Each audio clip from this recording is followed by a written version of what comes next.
Hello everybody, it's Wyvern here with another bit of Total War Warhammer 2 Quake Magic gameplay. This time around we are on the map Shaggarth Strand, playing a bit of Empire against Dark Elf action, and we've got a bit of a fun composition to run today, doing all cavalry as the Glorious Empire. You might be wondering why I feel that all cavalry is viable against Dark Elves, and quite simply, it's because Dark Elf ranged fire is pretty short. They don't, all of their shooting is short-ranged. Their longest-range shooters are, of course, the Shades, sitting at 135 range, and everything else is lower. Dark Shards, for example, sitting at 125, and I do believe that the Dark Riders with crossbows are sitting at like a 115 or 105. So Empire can easily close the gap on them, and you can fairly easily outshoot them with Outriders. So I felt confident enough to bring composition to fight against it. Now, one of the big problems is that this hadn't been my original intent, and so Boris here is not that well equipped. I brought him a Deadly Onslaught, Foe Seeker, Crush the Weak, and Hold the Line, and he's mounted on a Bartered Warhorse, I do believe. But unfortunately, he doesn't have the Midland Rune Fang, so no region for me. I definitely would have otherwise stripped him of most of these abilities, and it's just to get the White Cloak of Ulrich and the Midland Rune Fang normally. But unfortunately, I just didn't have enough time before the battle started. Alongside him, I do have two Empire Captains. These guys are also on horses, going with that great cavalry theme. They're normal horses, not bartered war horses, and they're not equipped with anything. They're simply there to kind of soak up enemy charges, act as an additional kind of unit to tie enemies down for a long period of time. Single model entities are usually pretty good at that, and so that's basically their sole purpose here. And otherwise, they're just there to give me a little bit more staying power, and that's basically it. And of course, provide some leadership bonus to all these cavalry. My front line, if you want to call it a front line, is a mix of Reichsguard and one unit of Empire Knights. Of course, none of these units have the best of melee stats, though Reichsguard has an okay melee attack of 34 and melee defense of 28. But the main thing is these guys all have great armor, and against the lower end Dark Elf infantry, which all lacks armor piercing, these guys should definitely hold out for a pretty good amount of time. They can also hit pretty hard on the charge with 62 and 48 charge bonus. Behind that, we do have our anti-armor core of Demi-Griff Knights with halberds and Royal Altar Griffites. These guys are, of course, there to shut down enemy large, shut down enemy monsters, cavalry, shut down enemy dread knights, cold one knights. If we catch a dragon on the ground or a hydra, these guys will tear it to shreds. And they can still charge in the back of enemy infantry, cause fear, terror, all that good stuff. And so they're just very, very potent. I definitely love these units, and these guys could definitely, hopefully, tear through my opponent's troops fairly efficiently. Then, our shooting contingent. A unit of Outriders with grenade launchers over here on the flank. These guys will break up enemy kind of clumped up formations pretty effectively. And their range is 90, which, while shorter than Dark Elf shooting range, does mean that they can fairly easily slip within kind of range of enemy units and perhaps stay outside of the range of the enemy shooting, which was probably hiding behind their main line of infantry. Alongside that, we do have 3 units of Outriders, the normal kind of vanilla variant. These guys have very high DPS on paper, but it is important to keep in mind that the way these guys fire their volleys, it's staggered out. One shot after another, so you'll see, for example, there will be like 3 ranks of Outriders firing, and because of that, this DPS is vastly overrated. These guys, nonetheless, they do have fairly high damage potential, and of course they're fairly mobile. They can definitely dish out a good bit of hurt in the long run, but definitely don't let this on paper DPS fool you, because it's not quite accurate. They also have 130 range though, which means they can outrange Dark Elf shooting for most part. Now for my opponent, he did bring a Dread Lady on the Black Dragon. With none of the abilities, nothing like that, so simply Noxious Breath. And of course she does still provide encouragement, she does have fairly high melee stats, and just a fairly powerful lord, definitely more powerful than Boris that I have in the current iteration, and should definitely be able to support the line and do some nasty damage to my ground troops.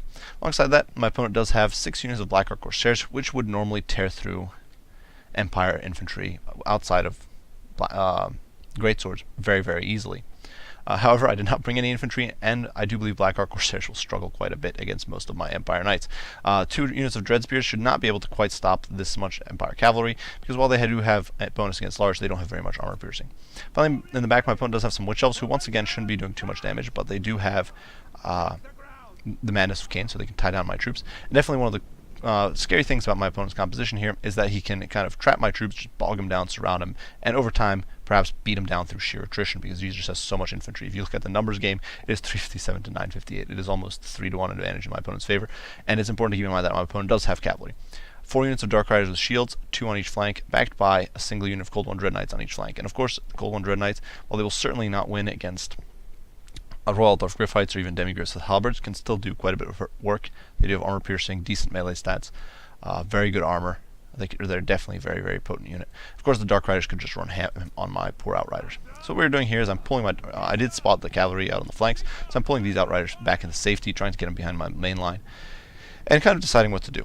As I'm kind of organizing my troops, I was a little worried that my opponent had bought shades, so I was being very cautious. I kind of assumed he had shades either here or there, because usually you see shooting from Dark Elves. And so I do get a little gutsy here though, and start poking at my opponent with some grenades. And you can see the grenades do an immense amount of work. You can see that it's about 1,400 damage on the Dread Spears in a single volley. Shields don't help. As we discussed in the skirmish video, shields will not save you against grenades. My opponent, though, does a pretty gutsy move here and dives in with his Dreadlord. Now, definitely this will tie me down and means that I don't get my full charge bonus against the infantry, which is definitely a bit of a problem. But it does mean his Lord gets surrounded and starts taking a massive beating on the ground. At the same time, my opponent does get his cavalry in from the flanks. My Royal Tough Gryphites catch these Dark Riders in the flank and start shredding them. Now, granted, these Dread Knights will get a charge in, but they get blocked by the Cold Ones. And now the Dark Riders are getting shredded by Demigryphs and Royal Dwarf Gryphites. In the meantime, my Outriders have gotten out on the flank and are poking away at these Cold One Dread Knights because this dragon is kind of obstructed by my own cavalry.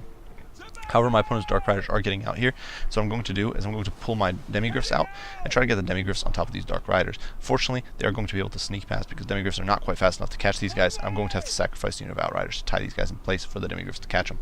In the meantime, though, you can see my opponent's cavalry is getting shredded by the Royal Dwarf Gryphites. It's a total meat grinder. These guys are absolutely annihilating the Dark Riders, and now the poor Cold One Dread Knights have actually been terror-routed. In the meantime, the Outriders are tearing through these Dark Riders, and these Royal Dwarf Gryphites are basically just taking the enemy one at a time and turning them into just corpses.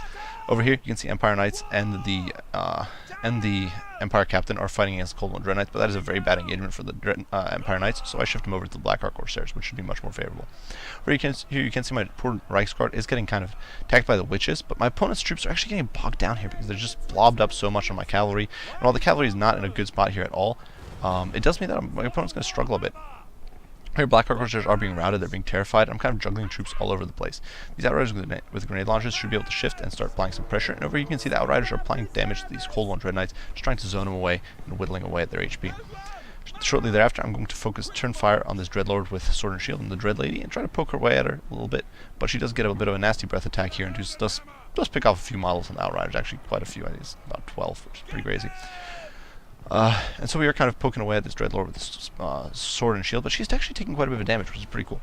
Now over here, the Empire Knights are charging in, but fortunately, because they have fairly high leadership, especially from the buffs from all these lords, they're actually fairly good at just sticking around, in spite of everything going wrong.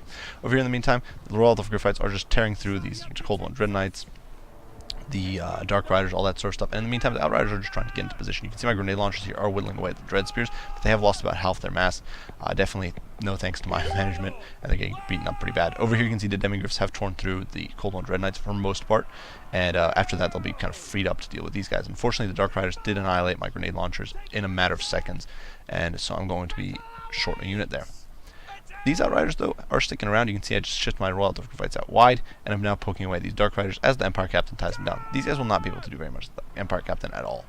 Unfortunately, you can see another crazy breath attack here doing a lot of damage. My opponent's getting massive value out of his dragon here. 66 kills, and most of these are probably against these Outriders. However, I'm able to start working on the dragon here. You can see that all that armor-piercing damage with fairly flat trajectories is just hitting very, very reliably and doing a lot of work. In the meantime, Demigryph Knights do get a nice rear charge here. They will not do great against spears, but rear charge with fear should hopefully apply some pressure. In the meantime, Boris is over here doing some damage. He's, of course, debuffing any unit below 50% HP because he does have Crush the Weak, which is just such an awesome ability. And you can see my poor Reichsguard over here sitting on 3 models, routing away. But these guys actually do believe will rally and stick around in the fight. Meantime, you can see, though, the Outriders are picking away, slaughtering my opponent's troops with some rear shooting. These Reichsguard over here have been rampaged by the Witches, but you can see the Royal Dwarf Gryphites are getting a rear charge here, and that terror is going to work wonders. You can see these units, these Black Ark Corsairs, are just absolutely falling apart, in spite of the fact that my opponent has been kind of pressuring my Demigryphs and Boris and all that with his dragon. He keeps getting zoned away by the Outriders, who he's not quite able to come to grips with. You can see the Reichsguard actually rally. The last 3 Reichsguard are going to launch a courageous charge here, straight into the heart of the enemy line. In the meantime, though, my Outriders are just kind of whittling away at the dragon. The dragon's early charge was definitely kind of painful. It cost my opponent about half the HP on his Dreadlord. Now you can see I'm actually kind of just poking my opponent's troops down, and he's suffered a mass rout. He doesn't just have a handful of Black Ark Corsairs holding the line or trying to hold the line here. But with so much cavalry, this rout means I can easily pursue. And really, it's turning into a total massacre as the Royal Dwarf Gryphites are sicked on these last few units. These Dread Spears are trying to push in, but it's too little too late. And the mass rout ensues, and that's game. So, Pyrrhic victory for the Empire Cavalry. Now, is this an optimal build if you want to win reliably? No, it's not. And even by standards of cavalry builds, you could do better, I think. Perhaps a whip mage wouldn't be a bad idea. Definitely, perhaps, definitely a different loadout on Boris, or perhaps bring Karl Franz instead.